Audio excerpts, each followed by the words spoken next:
নমস্কার। আজকে আপনাদের কাছে যে ভিডিওটা নিয়ে এসেছি, এটা একটা কিচেন ডেকোরেশন। এখানে ইন্টেরিয়ার ডেকোরেশন করা আছে কিচেনের, ফুল কালারিং করা আছে এবং কিভাবে এর স্লটিং করা আছে, কিভাবে কিচেনটাকে আপনারা সাজাবেন তার কিছু ধাপগুলো আপনাদের এখানে আমরা জানিয়ে রাখি। আপনারা নিজেরা বাড়ির কাজ করতে পারেন, আপনাদের কিচেনকে মডিউল করে সাজাতে পারেন। এতে আপনার অল্প স্পেসকে অনেক সায়েন্টিফিকভাবে করতে পারবেন, যাতে ঘরে অনেক বেশি জিনিসপত্র রাখতে পারবেন এবং কিচেনটাকে পরিপাটি করে সাজানো থাকলে আপনার রান্নার সুবিধা, মানসিক একটা প্রশান্তির ব্যাপার, সমস্ত জিনিসগুলো কিন্তু এক্ষেত্রে কাজ করবে। তাই প্রথমেই আমাদের যে জিনিসটা দরকার হচ্ছে গিয়ে একটা প্রপার ডিজাইন করা, যে কত বাই কত জায়গায় রান্নাঘরটা আছে, রান্নাঘরটা দৈর্ঘ্যে কত, প্রস্থে কত, এবং সেটাকে এল টাইপ ক্যাবিনেটগুলো করা যায় না এটা ইউ টাইপ করবেন। এই পার্টিকুলারলি যে কিচেনটা দেখছেন এখানে কিন্তু মোটামুটি এখানে এল টাইপ রয়েছে। আর এখানে কতগুলো ক্যাবিনেট করবেন, কি কি জিনিসপত্র কিভাবে রাখবেন, কোথায় চিমনি ফিট করবেন, কোথায় ওভেন, কোথায় ফ্রিজ লাগাবেন, স্টোরেজ কি কি হবে, সেই জিনিসগুলো কিন্তু আপনি প্রি প্ল্যান করে ডিজাইন করে তারপরে কিন্তু এই কাজটা হাত দিতে হবে। এখন এই যে কাজগুলো, কোন জায়গায় আপনি সিঙ্ক বসাবেন, কোন জায়গায় আপনার স্টোরেজ আছে বা আপনার লফট পজিশন আছে কিনা, সেটাকে কিভাবে আসবেন, পুরনো জিনিসপত্র, নতুন জিনিসপত্র কোথায় বাসনপত্র থাকবে, কোথায় আপনার গ্যাসের ওভেনটা থাকবে, কোথায় গ্যাসের সিলিন্ডার থাকবে, এই সমস্ত কিছু কিন্তু পরিপাটি করে সাজালে কিচেনের লুকসটাও যেমন ভালো আসবে এবং প্রত্যেকটা জিনিস ঠিক ঠিক জায়গায় রাখা যাবে।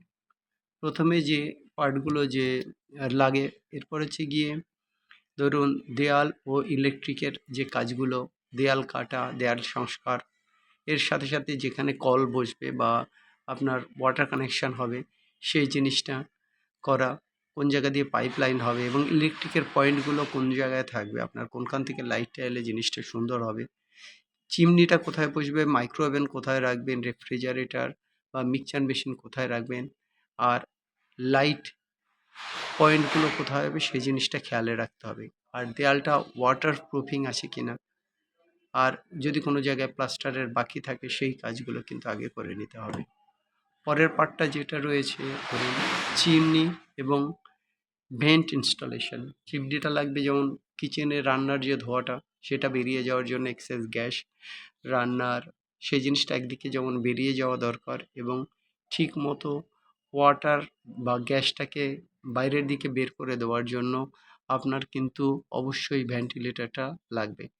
কারণ সবসময় কিন্তু কিচেনের এটা যেটা চিমনি সবসময় ওপেন করা যায় না, সেক্ষেত্রে কিন্তু আপনি ভেন্টিলেটরের মাধ্যমেও ভালোভাবে আপনার যে ভিতরের গ্যাসটাকে বের করা সম্ভব হবে।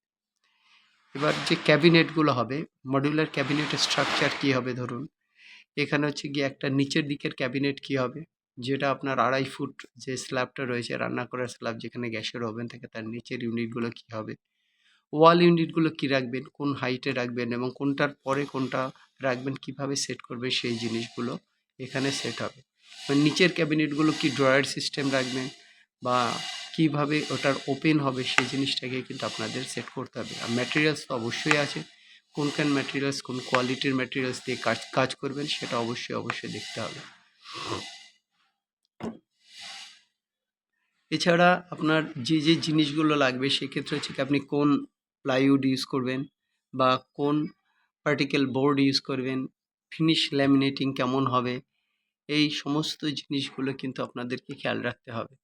আগের থেকেই যদি আপনারা একটা প্রপার প্ল্যানিংয়ের মাধ্যমে এই কাজগুলো করেন, সেই ক্ষেত্রে কিন্তু বারবার আপনাদের চেঞ্জেস করতে হবে না এবং কালার কম্বিনেশনটা কীভাবে হবে সমস্ত জিনিসগুলো একটু সেট করে নেবেন। পরের পার্টটা রয়েছে যেমন কাউন্টার টপ বা ব্ল্যাক স্প্যাশটা কী আসবে, ধরুন গ্রানাইট, কোয়ার্টজ বা মার্বেল বা অন্য কোনো টাইলস বা মার্বেলের মাধ্যমে যদি কাজ করতে চান, এখানে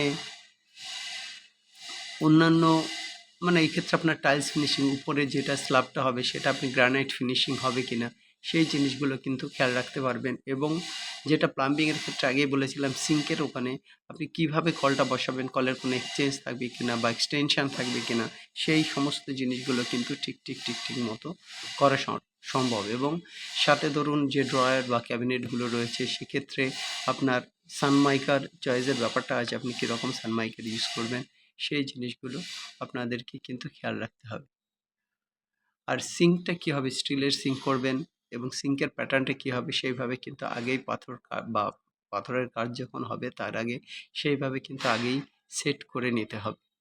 এবার কোণার যে ইউনিটগুলো, সেক্ষেত্রে ম্যাজিক কর্নার বা অন্য কিভাবে হবে, সেই জিনিসগুলো আগে মিস্ত্রির সঙ্গে বা যিনি আপনার ডিজাইনার আছেন তার সঙ্গে কিন্তু কথা বলে তবেই সেট করতে পারবেন। এই ক্ষেত্রে দেখতে পাচ্ছেন ফ্রিজের জন্য একটা প্রপার স্পেস আছে, ইলেকট্রিক্যাল পয়েন্টগুলো একদম প্রপারলি কিন্তু সাজানো আছে। এবার লেড লাইট বসাবেন না অন্যান্য কীরকম, সিলিংয়ে লাইট কানেকশন কী হবে, ইলেকট্রনিক্সের বা ইলেকট্রিক্যাল যে ফিটিংসগুলো আছে সেগুলো কিভাবে রাখবেন, সেই জিনিসগুলো কিন্তু অবশ্যই মাথায় রেখে আপনাদের কাজগুলো এগোতে হবে। এক্ষেত্রে আমাদের যে ডেকোরেশনটা দেখছেন একদম প্রপারলি, একদম সায়েন্টিফিক ওয়েতে আছে।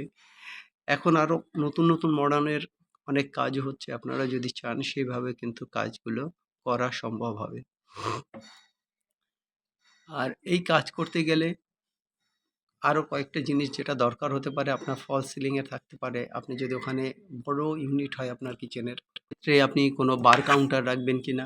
এক্ষেত্রে যেমন একটা, এটা হচ্ছে গিয়ে 6x11 একটা কিচেন এরিয়া, এইটার ডেকোরেশনটা এখানে রয়েছে। উপরে দেখুন মার্বেল ফিনিশিং, নিচে রয়েছে আপনার ক্যাবিনেটগুলো, উপরের ক্যাবিনেটগুলো সেট আপ রয়েছে কি ঠিক মতো, চিমনি সেট আপ আছে। সবচেয়ে বড় কথা, আমি কোন দিকে ফিরে রান্না করবেন, অনেকের বাস্তুমতের ব্যাপারটা থাকে, সেই সমস্ত কিছুর উপর দৃষ্টি রেখে কিন্তু আপনাদের কাজগুলো এগোতে হবে। এই জন্য দরকার একটা প্রপার প্ল্যানিং এবং প্রফেশনাল যারা মিস্ত্রি হবেন, যারা প্রফেশনাল মিস্ত্রি, যারা 10 বছর 20 বছর বা 25 বছর ধরে কাজ করছেন, কাঠের কাজ করছেন, প্লাইউডের কাজ করছেন, একদম প্রফেশনালি কিচেন ডেকোরেশনের কাজ করছেন, তাদের মাধ্যমে কিন্তু যদি কাজটা হয় সেটা খুবই ভালো হবে। আর সবথেকে বড় কথা যে একদম প্রপার মিস্ত্রি ঠিক টাইমে কিন্তু পাওয়া যায় না।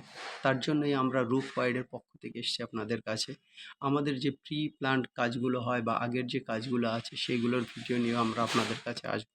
কীভাবে আমরা ডেকোরেশনের কাজ করেছি, কোন ওয়েতে আমাদের কাজগুলো এগোচ্ছে। এইটা যেমন একটা কমপ্লিট কাজের পরবর্তী নমুনা দিয়েছি। ভবিষ্যতে আপনাদের কিছু কাজ যেগুলো হচ্ছে অনগোয়িং প্রজেক্ট এবং তার ফিনিশিং কাজ, সেইভাবে আমরা দেওয়ার চেষ্টা করব। যাই হোক, আপনারা যখন প্রফেশনাল কাজ চাইবেন এবং ভালো কাজের জন্য আপনাদের আপনারা আমাদের সঙ্গে কন্ট্যাক্ট করতে পারেন। আমাদের কন্ট্যাক্ট নাম্বার 8583819122, 8583819122। আর আমাদের যে ওয়েবসাইট আছে সেটা রিসেন্টলি আসছে, সেটা roofwhite.com। যাই হোক, সবাই ভিডিওটা দেখার জন্য ধন্যবাদ। সবাই ভালো থাকবেন। Have a nice day. By.